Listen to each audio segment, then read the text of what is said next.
What is up, everyone? Welcome back to Lexalexus. To say it was a crazy and unpredictable weekend is such an understatement, and it doesn't end here tonight. We've got Derby against QPR, which I will be watching. Later on as well, you are going to see me sometime today to do FIFA 22 predicts for Matchday 21's games, so make sure you stay tuned to see that as well. Now, I'm not going to be doing the prediction league standings as of yet, since we still have got to calculate whatever points we're going to get with Derby and QPR. But it's fair to say it was a very tricky game week. I only picked up 2 points, but I lost up to 5 points within 2 last-minute stoppage time goals. So it was a real dagger to the heart this weekend, and I think everyone else had the same feeling as well.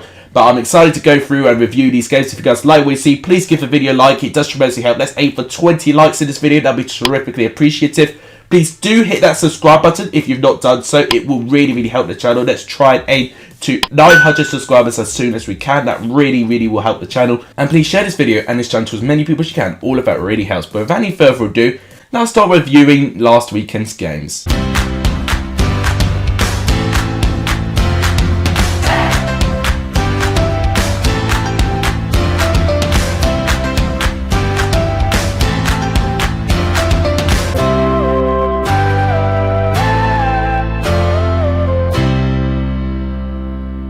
So the first game on the Friday, West Brom, Nottingham Forest, turned out to be a very disappointing 0-0 draw. Did I think it was earned?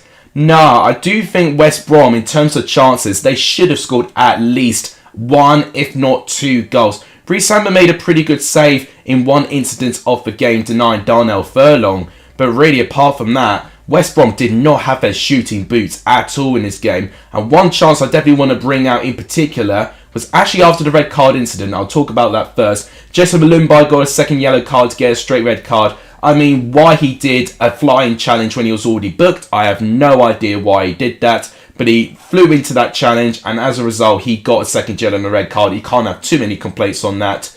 And the chance I'm alluding to was Jordan Hugo's chance, who was brought on in the second half. Look at the space he's got, and he shoots it, not even anywhere close to the goal. I think everyone is kind of struggling with West Brom at the moment in terms of confidence, and they'll be feeling a little bit lucky that Fulham and Bournemouth, the 2 teams they're chasing down, have also dropped points as well. But I see this as a big opportunity blown for West Brom. If they won, they would have closed the gap and they could have reignited more chances of them getting automatically promoted. That gap just continues to be 8 points, and it's going to be difficult for West Brom to get promoted at this rate unless they have a good run of form.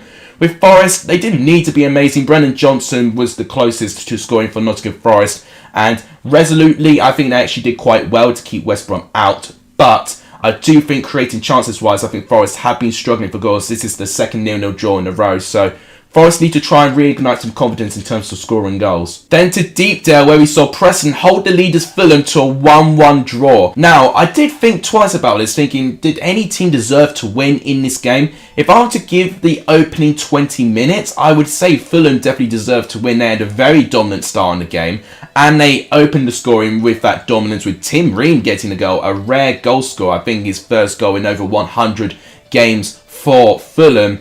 But since scoring, I think Preston really woke up from it. That early goal, and we've seen Preston in the past, when they concede an early goal, they kind of bat away in the corner. But we saw more recently, of course, when they conceded an early goal, they hit back. We saw in Middlesbrough when they completed a comeback in midweek.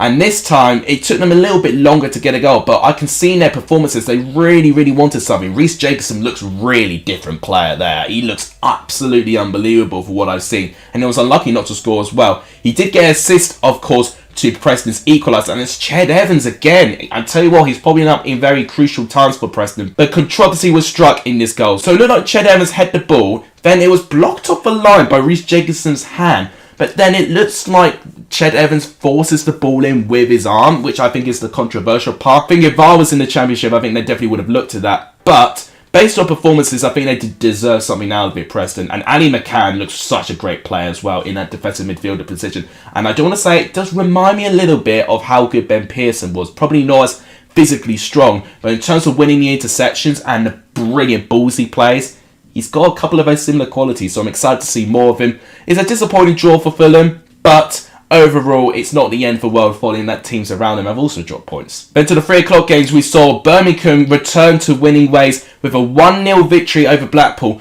Honestly, any team could have won this game. If you saw the stats, they were pretty close with possession, shots on target. There was really nothing to really separate the two teams. And both teams, for me, I think actually really did lack a cutting edge and having some chances. For me, I think Birmingham slightly edged in terms of creating chances on goal, of course. And overall, if you're going to base it on that, then you would argue then Birmingham did slightly deserve the edge. But overall, both teams, with their football going forward, both were kind of cancelling each other out. So I was right to say it was a low-scoring game. I just predicted the wrong team to get the only goal in the game. It was Lukas Jukovic with the goal, a brilliant cross on the left-hand side, and Jukovic ghosting into the defenders and managing to poke the ball in to make it 1-0 to Birmingham. It was just as simple as that. Birmingham would be pleased with this win. It puts them up to 14th place now. They did have a really poor run of form, but they've now slightly recovered it. Blackpool, on the other hand, they have struggled a little bit and have struggled very recently to score goals too. So Blackpool need to also try and regain some confidence in finding the ball in the back of the net. And next, a bonkers game at the Vitality Stadium where Bournemouth throw a 2-goal lead to draw 2-2 to playoff rivals Coventry. I thought Bournemouth were going to go back to winning ways, regain their form, but wow, this game really had twists and turns. So, Bournemouth for me were the better side in the opening 50 minutes. So, Jadon Anthony scored just before half-time. I thought it was a really, really nice goal. People were saying there was a bit of fortune in that goal, maybe where the ball landed, the Summermore couldn't quite reach it, but to me, it looked really, really nice and actually a really good goal for Jadon Anthony. Philip Billing got the second one, great build-up into his goal. And when Bournemouth went into a 2-0 lead, I thought, okay, now it's just about if Coventry could try and build back into this. Within 2 minutes later, it was really that short. Jefferson Lerma, with an awful touch, brings down, I think, Godden, and then he gets a straight red card. And after that, Bournemouth are down to 10 and Coventry have every chance to get back into it. Matty Godden managed to get a goal to make it 2-1 and Todd Kane with such a memorable equaliser completely hoofs the ball just outside the box into the top right corner past Travers to make it 2-2. The scenes and the limbs for Coventry's crowd after that goal was pitch perfect and they earned it as well. As soon as I had the man advantage, Coventry started to get their confidence back and started to see a bit of the old Coventry that I wanted to see. The free-flowing football and them taking their chances. Finally, they've got West Brom to play next Coventry. I think a draw's not a bad result. With Bournemouth, they're now winning this in 3. They'll be lucky right now that Fulham, neither West Brom won their games as well. So it goes to show how brutal the Championship can be. You can drop points, but still, it could be just in your favour as well. Then we saw Chris Wilder pick up his first win as Middlesbrough boss with a 2-1 victory against Huddersfield Town. I did predict this, and not many people predicted a Middlesbrough win. It was pretty a 50-50 split between them and Huddersfield for who they wanted to back in this game.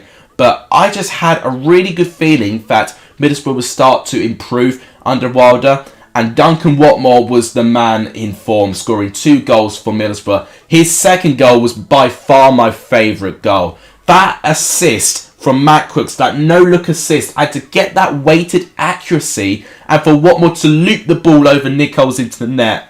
Fair play. That was a brilliant team goal, which takes a lot of skill to do. So fair play, Middlesbrough. And after those 2 goals, they were very, very comfortable. Huddersfield, for me, barely threatened. To have only 1 shot on target at home is very, very disappointing. I won't lie, that own goal was very, very painful, as was Todd Kane's goal, because those are the 2 goals I alluded to my intro that ruined my prediction league points this weekend, but this one was even more unfortunate. So basically what happened, I think it was Onel Hernandez that had a bit of a shot trying to win a tackle off Lewis O'Brien, and then Luke Daniels tries to get his foot out to stop it, but it just deflects over his foot past the line, and that is how Huddersfield get their 1 goal. But by that time, it was too little too late. Middlesbrough by that 10 only wrapped up the points. With Huddersfield, it's 3 defeats and 4. They've got to be very, very careful now. They've fallen down to 8th in the table. They just need to try and concede less chances, and I think that was their biggest problem in that game. It's 4 wins in a row for Hull City as they beat Millwall by 2 goals to 1. I mean, Hull have now started to get into their stride now in this season. They might be able to start to overtake Blackpool if Blackpool do not start picking up points anytime soon. George Honeyman got the opening goal of the game, and it was just poetic that he scored on his 100th appearance in a Hull City shirt. It was a brilliant header by George Honeyman to make it 1-0 to Hull City.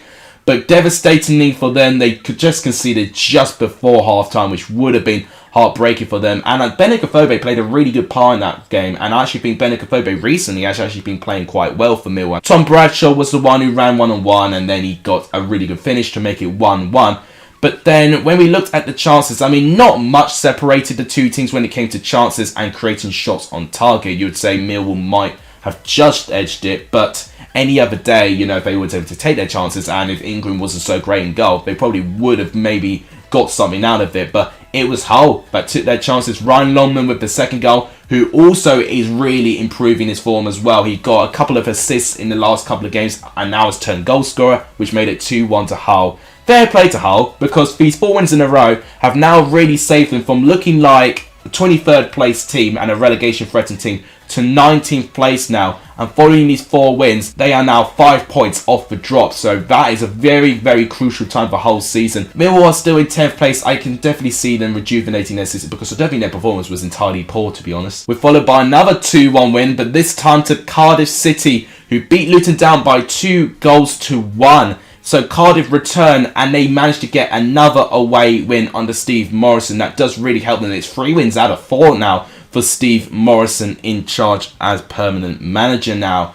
And the first goal scorer was Ruben Colwill in the 10th minute of the game. A little bit of controversy in that, you know, maybe with VAR we would have double checked if the ball crossed the line. I thought it was a really good save by Sluga actually, but apparently the full ball crossed the line. I've not really seen enough replays which determine that, but I'm going to have to take their word for it that it did, so that was 1-0 to Cardiff. Then Luton overall did start to grow into this game, but once again, similar to Huddersfield, having a load of chances but being very wasteful. Only 1 shot on target as well, which is very, very disappointing too. And that 1 shot on target was Jordan Clark's goal. He managed to get one back for Luton. That made it 1-1. And maybe overall in the balance of the play with the possession and the chances created, that was deserved. But then Cardiff just continued to be dangerous, and then once again a cross set piece situation. Sean Morrison winning the header, bang, powerful. Sluga can't do enough to save it. That made it 2-1 to Cardiff. Fair play to them. Cardiff are still in 20th place despite winning 3 out of their last 4. It just goes to show that teams in and around the bottom part of the table are actually picking up some really, really good amount of points at the moment. So Cardiff cannot afford to take their foot off the gas if they want to try and survive and actually have a good season. With Luton, their form's been disappointing. Only 1 win in 6 and 4 defeats in their last 6 games. Luton have got to really try and improve their form. They're falling down to 15th now. Peterborough and Barnsley drew a blank. It ended as a 0-0 draw, and I can't help but feel it's a disappointing result for both teams, but I think especially for Peterborough. I actually think that it was really close, but with the chances Peterborough had created, I think Peterborough got themselves in the better areas, the better positions, and actually had more time to shoot as well. Barnsley did force a couple of chances, and Cornell made a couple of really good saves. But for me, Peterborough, I think, were the team looking a little bit more likely that they were going to find the breakthrough. But unfortunately for them, they just didn't really find that break in the play to make sure that they were able to score. So, disappointing result, I would say, for both these teams, because it now really cuts their chances of survival following that. Reading, Cardiff and Hull have both won in this weekend. So Peterborough now are 4 points of safety, and as with Barnsley, they're 8 points of safety. So it's not an ideal result for both of these teams following the current circumstances. Are we seeing Blackburn Rovers have a potential chance of a playoff push, because they won by 1-0 and are only 1 point behind West Bromwich Albion? It's another good away victory, and I tell you what, they've been taking quite a fair few good away victories recently, Blackburn Rovers. They were the first team to beat Derby at Pride Park, and now they've only been the second team to beat Stoke at the Bet365 Stadium. And an unlikely goal scorer as well, Inrida Kadra as well, who I think has been really good from when he has featured, but I would never expect him to be the goal scorer. I think you would almost expect Ben Brereton Diaz to be the goal scorer, but I think it does allow us to realise that there are other people in Blackburn who really pass the baton and actually are really instrumental players in that team. I look at Joe Rothwell being one, Sam Gallagher, when he is featured, he's very important as well. Tyree Stolen as well, I think, is very, very key as well in terms of the creativity. Ben Brereton Diaz was featured in this game and did have a couple of good openings, but the Stoke goalkeeper actually made sure that he kept it out. There was one save in particular which was absolutely incredible to keep Ben Brereton Diaz out. And the shocking thing is that Blackburn could have even scored more goals, even though it was 2 shots on target. They really could have scored more. Stoke, for me, was surprising that they had actually more shots on target, because when I looked at the highlight reel, it looked like that it was Blackburn who were really gunning forward. And Stoke, I think for me, were a little bit too slow for build-up. They just couldn't really break Blackburn down. And that's been a big problem with them. It's been their goal scoring. 2 defeats in a row now for Stoke. We've seen them fall out of the top 6. So Stoke are going to be quite careful with their form. Blackburn now overtake Stoke and take their place in the top 6. And I tell you what, if Blackburn can continue their brilliant form, who knows what could happen with them this season. This could be one of the final years where Blackburn could have a real genuine chance to have a playoff push or even a promotion push with the group of players that they've got. Been a 5-goal thriller at the Swansea.com stadium as Reading win by 3-2. And I tell you what, it was a day of signings, but we also had some cracking goals in this game. Jamie Patterson scored the first goal. He went round the goalkeeper, but a little bit lucky that it wasn't cleared off the line there. But Tom Dele-Bashiru, 1 minute later, straight in the other end of the pitch, makes it 1-1. And then Andy Carroll scoring his first goal in nearly a year. He scores to make it 2-1, his first appearance in a Reading shirt. But then in the second half, the goals don't stop coming in. Ryan Manning with a peach of a strike to make it 2-2. But then Danny Drinkwater, 1 minute later, once again, getting the goal for Reading to make it 3-2. And Tom Dele-Bashiru was not lucky not to get a brace as his shot cannoned off the post and Danny Drinkwater hit in the rebound. Now, what I'm disappointed with Swansea is their organisation to defend Reading from the kickoff, because it was clear to me there was 2 occasions where Reading scored straight after Swansea scored. And I know Swansea play with a high back line, especially in this game, but they've got to still stay defensively drilled, and it will cost Swansea some really valuable points, as they just saw in this game today, if they cannot be defensively organised straight from kickoff and straight after they scored a goal. So that's a really big criticism for me after seeing Swansea in that game. But Reading, fair play to them. They're up against it. They're 21st place. You know what? They definitely should have finished high on the table if they didn't have the likes of Hull City winning this weekend, and of course Cardiff as well. But this win right now puts them 4 points ahead of Peterborough, and if they can continue their brilliant form and if their sons can continue to play as well as they did, I think Reading will be okay for this season. And the final game we're going to talk about is Sheffield United and Bristol City, which ends 2-0 to Sheffield United. The first game, of course, in charge with Paul Heckingbottom, made permanent manager till 25-26 season. And it was a difficult game to play with the conditions. It was snowing, and we saw it in a couple of Premier League games as well. It was quite difficult for teams to play with the heavy snow, especially up north. It was actually a really competitive game overall. But look at those shots. 21 shots to 7 to Sheffield United, 5 shots on target to 2.